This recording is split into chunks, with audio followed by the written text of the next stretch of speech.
Greetings. I know I'm supposed to share this, so let me do so now without too much commentary.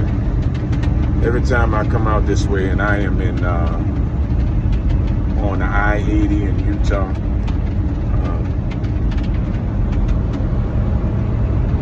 it is beautiful out here. I don't know if you can see it or not. Nevertheless, every time I come out here, I am reminded of a dream that God had given me, a vision that God had given me many years ago. And ultimately, it is a dream that will shortly, I believe, come to pass. So let me preface what I am about to say with a passage out of Job 33. And it says, God speaks once, yea, twice, yet man perceives it not. So in a dream, in the vision,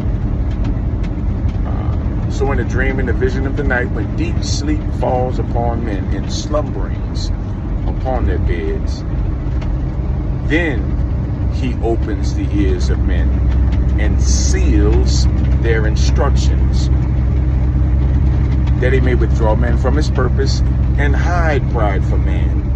He keepeth back his soul from the pit and his life from perishing by the sword. Ultimately, God is speaking to us all day, every day.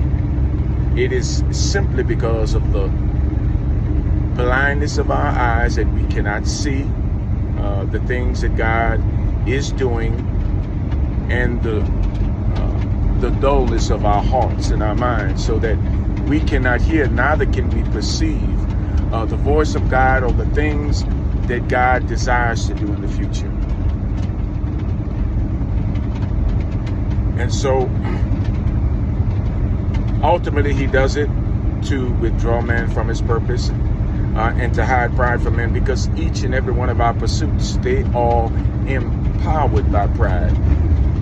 And he says he does so that he might keep man, keep his soul from the pit and his life from perishing. Ultimately, God is just simply speaking to us to save our lives, and that is all. And so God has given me a vision, and it went like this. I was on the side of a hill in a forest, on a path that led out and up to a meadow. And as I moved into the meadow was many miles around. I looked off to my right, to my left, and I saw the cities and buildings of the cities in the expanse. I looked forward, and I saw the beach line in the expanse of the deep, dark blue ocean. I looked off to my right, and in the expanse I saw more cities and more buildings of the cities. And I knew exactly where I was. I knew exactly where the vision was showing me. I was on the coast of California, and I do not know if there is a hill or mountain by which one can climb to see in the expanse the ocean and cities to the left and right. I do not know, but I was there. And I moved down towards the left, towards the cities on the left. And I did so with an unbridled sense of anticipation, in hopes of ascertaining what pursuits I would find myself involved in, and then ultimately what would empower and impact my life to propel me on for this part of the journey, this chapter of my life. And I was excited.